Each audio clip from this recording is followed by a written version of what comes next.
গাভীর বাঁট ওলান থেকে চাপ দিয়ে দুধ বের করে ভিতরে ঢোকানো যায় না যেমন, আল্লাহর ভয়ে কাঁদে যে সে জাহান্নামে যাবে না তেমন। এই ছেলে দেখো তো, ওই যে বাচ্চাগুলি কথা বলছে, তোমরা যারা আমাদের এখানে সহযোগিতা করতে এসেছো, ওই বাচ্চাগুলোকে একটু তোমরা কন্ট্রোল করো না। ও তো আমার অসুবিধা করছে, আরও তো 5 জনের অসুবিধা করতেই পারে। আর তোমরা যারা এই পাড়ার ছেলে, আজকে তো তোমরা বক্তব্য শুনতে পাবা না, আজকে আমাদের সহযোগিতা করো। গাভীর বাঁটে ওলানে চাপ দিয়ে দুধ বের করে ভিতরে ঢোকানো যেমন অসম্ভব, আল্লাহর ভয়ে কাঁদে যে তার জাহান্নামে যাওয়া তেমনি অসম্ভব। জান্নাত পর সুবিধাজনক একটা বিশাল বড় পয়েন্ট, সেটা হলো রাতে আল্লাহর ভয়ে কাঁদা। আর যখন আল্লাহ নবী বলেছেন যে আল্লাহর কাছে 4টা জিনিস সবচেয়ে প্রিয়, তার 1 নম্বরে যেটা আছে সেটাই সহজ, বাকি 3টাই কঠিন। 1 নম্বরে আছে যে আল্লাহর ভয়ে 1 ফোঁটা চোখের পানি, এটা আল্লাহর কাছে যত প্রিয়, হজ তত প্রিয় নয়, রামাজানে শ্যাম তত প্রিয় নয়, তাসবিহ তাহলিল জিকির আজকার তত প্রিয় নয়। 1 ফোঁটা চোখের পানি আল্লাহর কাছে যত প্রিয়। নিজেকে জাহান্নাম থেকে বাঁচাও, আল্লাহর ঘোষণা। আপাতত আজকের মতো জাহান্নাম থেকে বাঁচার 3টে পথ বলে গেলাম, 1 হাদিস থেকে, মনে থাকবে না মনে হয়। 1, মুখ বন্ধ রাখতে হবে। 2, জরুরি প্রয়োজন ছাড়া বাইরে যাওয়া যাবে না, তাই বলা হয়েছে দোকানে বসে আড্ডা পিটা হবে না। দোকানেতে ল্যাংটা মেয়ে নাচে, সেটা কেন এখানে?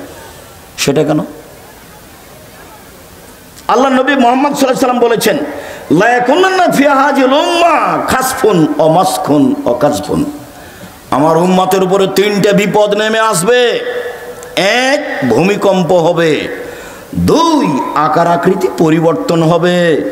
সন্ধ্যায় থাকবে মানুষ, সকালে হবে সোর, বানর, একবারে হুবাহু সোর হয়ে যাবে। আমার উম্মতের উপরে 3টে বিপদ নেমে আসবে 3টা পাপের কারণে। 1, ভূমিকম্প হবে। 2, আকার আকৃতি পরিবর্তন হবে। সন্ধ্যায় ছিল মানুষ, সকালে হবে সোর বা বানর। 3, সমস্যা নেমে আসবে। মসজিদে মারামারি, মাদ্রাসায় মারামারি, রাস্তাঘাটে কেউ কাউকে মানে না, জিনিসের দাম বেড়ে যায়, কোনো জিনিস কন্ট্রোলে নেই, সমস্যা নেমে আসবে। পাপ 3টে।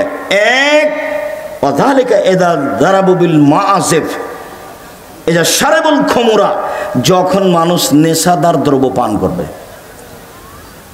এলাকাতে নেশাদার দ্রব্য আছে কিছু, যদি এটা চাঁপাইনবাবগঞ্জ না থাকারই কথা। দেখো অন্য জেলাতে যাই তখন নিজের জেলার খুব প্রশংসা করি, শিক্ষা দীক্ষা জ্ঞান গরিমা চাকরি বাকরি। বিদেশে যখন যাই তখন বলি, আরে তোমরা তো কাজ করতে এসছো, রাস্তাঘাটে কাজ করো। চাঁপাইনবাবগঞ্জের মানুষ চাকরি করে, দিন রাত তোমাকে নিয়ে আমি গর্ব করি। দেখো আমার গর্ব নষ্ট করো না। বিড়ি তামাক জর্দা সিগারেটকে চিরদিনের জন্য একবারে করে দাও, হারাম করে দাও, ও যেন তোমাকে দমাতে না পারে। একবারে শক্ত অবস্থানে যাও। বিড়ি তামাক জর্দা সিগারেট গুল নেশাদার দ্রব্য চিরদিনের জন্য হারাম।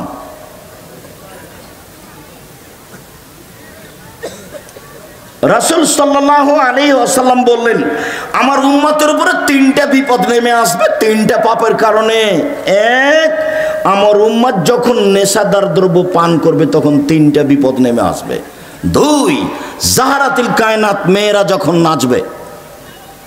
সব মোবাইলে মেয়ে নাচে, সব দোকানে মেয়ে নাচে, প্রায় সব বাড়িতে মেয়ে নাচে। বড় বিশাল টিভি আছে, ইন্ডিয়ান মেয়ে নাচছে।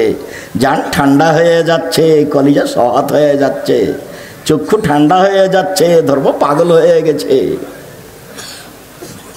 রাসূল সাল্লাল্লাহু আলাইহি সাল্লাম বলেন, 3 শ্রেণীর মানুষ জান্নাতে যাবে। তার 1 শ্রেণীর মানুষ হচ্ছে অপর নারীকে দেখে যে চক্ষু নিচু করে। নেন এবার তোমার বড় মোবাইলের কি হবে? আমার কাছে একটা বাটন ছোট মোবাইল আছে, রিং হলে আমি শুধু অন করতে পারি। তুমি আমাকে বলেছো যে আব্দুর রাজ্জাক সাহেব আমার নামটা একটু সেভ করে রাখতেন, কিন্তু আমি সেভ করতে পারি না, আমি শুধু অন করতে পারি। ও দিয়েই জামিয়া সালাফিয়া চলে, মানুষের সাথে ও দিয়েই ওইটা দিয়েই কথা বলি। এদেশের সর্ববৃহৎ প্রতিষ্ঠান, শিক্ষা গুণে, শিক্ষক গুণে, শিক্ষক সংখ্যায়, ছাত্র সংখ্যায়, প্রতিষ্ঠানের আয়তনে এদেশের সর্ববৃহৎ প্রতিষ্ঠান জামিয়া সালাফিয়া। জামিয়া সালাফিয়াতে